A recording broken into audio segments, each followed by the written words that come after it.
Nobody passed on you. They just couldn't tell why they should choose you. And when something is not clear, it does not get considered. It gets dismissed. Being everybody's type does not make you safe. It makes you invisible. So let's get this out the way. You, my friend, did not lose because you were not good enough. You lost because you were available to everybody. Not because you were misunderstood, not because you were overlooked. You were simply cut because at a certain level, flexibility stops looking like range and it starts looking like a lack of position. And nobody chooses what hasn't even chosen itself. So, if your message could belong to anyone, it will be claimed by absolutely no one. Being everybody's type is how you get sent home early. Don't nobody want somebody that's for the streets? And today, we're eliminating that part. Previously on Go Deeper Please, we eliminated the ones who talk too much. Then we eliminated the ones who wait too long.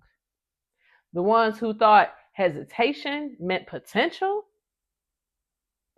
We learned that delay is already an answer. That waiting doesn't create alignment. And today, we're eliminating something even sneakier, y'all. And that is the belief that being flexible or broad or for everybody makes you easier to choose. Hey, y'all, hey, welcome to Go Deeper Please, where we push past surface level information to give business frameworks wrapped in relationship truths. I guarantee you, the way you approach one of them is the way you approach them both. This is a place where you stop auditioning for approval and you start positioning for commitment. I'm Marquita. Most of y'all already know me as Keita from Beneficial Bay. And today we are talking about why trying to be everybody's type is the fastest way to get you sent home. Well, every episode we go deeper and deeper, but we got to start on the surface, right? So let me show you what it looks like from the outside looking in on surface level. If you ever watch Flavor of Love, you already know how this goes. The contestants who tried to be everything never made it. They are the ones who laughed at every single joke or agreed with every single thing. They shifted their personality depending on who they were talking to.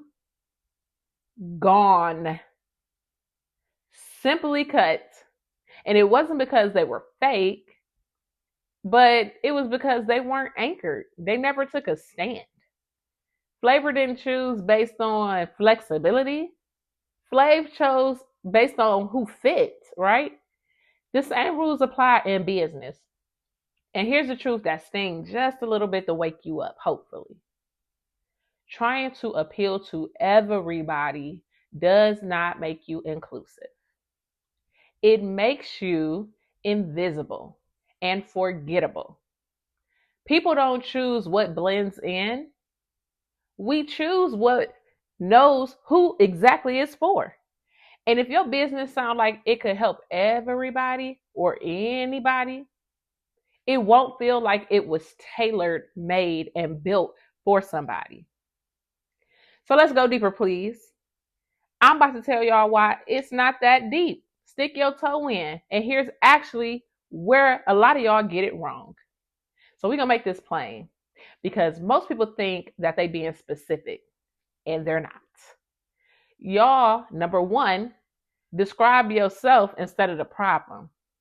I help ambitious women or I support purpose-driven entrepreneurs. That ain't positioning. That's vibes. And people do not choose adjectives. They choose relief. If your message doesn't say, ooh, that's the thing I've been dealing with, they're not about to choose you or your product. Second issue I have with y'all water down y'all edge. You know exactly what you really believe, but then you don't say it. You try to soften it up and make it a little palatable so that you can avoid pushback. But the people you scared of running off was never going to commit no way. Be serious. Clarity does not make you lose buyers. Vagueness does. The third issue y'all have, and why it's not that deep, y'all confuse nice with clear. You think being clear means you got to be aggressive. So you stay nice. But guess what? Nice does not convert. It confuses. Number 4, y'all change based on who watching. You post differently based on who in the audience. You speak differently based on who in the room. That ain't adaptability. That's identity drift. And drift kills your know, like, and trust factor. 5th thing y'all be doing wrong. Y'all want proof before commitment. So you're waiting for certainty. But certainty comes after the decision. So you don't get chosen because you waited well. You get chosen because you chose up first. So let's go deeper, please, because we're about to dive into this. And let's talk about why being everybody type felt safe, because I need y'all to understand why you thought this in the first place. So I'm going to slow this down because nobody actually plans to be vague. Y'all become vague because specificity cost y'all something at one point, whether it was a relationship or an opportunity or approval. So you just learn to adapt. And adaptation felt smart until it started costing you selection. So y'all had this early reward for being easy, right? A lot of people just praised y'all and fed y'all praise kink. And they were like, oh, you're so easy to work with, and you're so easy to talk to, and you're just so easy to like and fall in love with. So they learned, or y'all learned, if I don't make waves, I get to have access. So then y'all got good at reading the room, which is not business. It's survival. It absolutely ain't leadership. Then y'all start confusing attention with interest. And that's where a whole lot of y'all get stuck, because attention does not equal intention. So y'all see vanity metrics like views or likes or compliments and think, oh my God, it's working. But attention don't mean you getting selected. Intention does. So when they're interested without a decision, they're really just curious, not serious. And curiosity does not convert. And then y'all get a fear of being misunderstood. A lot of y'all slow back and slow roll what y'all say because y'all been misunderstood before. They at one point called you too much or too intense or too opinionated. And now y'all start over explaining. But the ones that's actually meant for you don't need you to shrink so that they can fit in your world or need to understand you. They need you to stand up and stand on it so you can be recognizable in any room that y'all walk in together. And then waiting felt safer than choosing, because choosing, if we really get into it, mean exclusion. And waiting keeps rejection hypothetical. But hypothetical safety ain't real.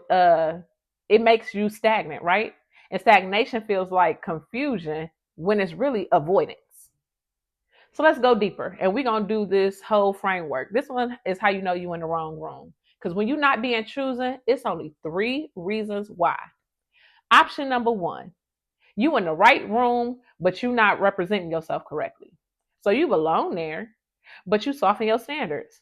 And then the right people can't see themselves in you. Option number 2, you in the wrong room trying to fit. You're valuable, but you're surrounded by people who don't value what you're trying to bring. That's like trying to sell bacon at a vegan convention. So then you keep adjusting or trying to figure it out. That's not branding. It's simply placement. They don't want you. The third reason, y'all just avoid both rooms altogether. You just hovering. You avoid clarity. You avoid being excluded. And hovering looks like hesitation, which we already sent home. That already got eliminated. Here's why alignment requires exclusivity. Alignment isn't about being liked, it's about being recognized. And recognition requires contrast. If everybody feel included, then nobody feel chosen. And here's what authority actually looks like, y'all. Authority does not chase. Authority filters. Authority don't explain itself to everybody. It let the wrong people opt out by themselves. Y'all can self-select that exit. Let's go deeper, because now we at the point of no return. And this is the moment that you cannot unsee. Every single time you soften your message, you tell somebody that they can stay comfortable. You lose people who are actually looking for you. So say this slowly, write it down, take a picture, do whatever you need to do. If somebody feels included, nobody feels chosen. Who went home today? Today, what got eliminated was the belief that being for everybody would keep you safe. Not because you were not good, but because you were not specific enough. You do not need to appeal wider. You need to stand firmer. And when you stop trying to be everybody's type, you finally become somebody's choice. Next episode, we are talking about liking versus deciding, because it's a huge difference, family. Again, y'all have to stop trying to be for the streets. Because even if you was for the streets, somebody in the streets is going to be like, I can't deal with you because you're for everybody. Y'all have to be okay with losing people. Y'all have to be okay with letting stuff go that wasn't ever for you anyways. You're trying your hardest to be liked by anybody. You are better than that. Your business is better than that. Pick a side. Wait for the right one. But you have to be okay with that. Be okay with almost feeling lonely until the right one comes along. The more and more you try to push it because you just want anybody, the more and more you're going to attract just anybody. Then you're going to frustrate yourself, or even worse, you're going to be stuck in a loop of somebody who was never still choosing you because you were never for them in the first place. Care about yourself and your business enough to stand firm in what you deserve, because you deserve what you desire. I'll see y'all next episode, Monday through Friday, 11:11 a.m. Eastern Standard Time. Go deeper, please. Bye.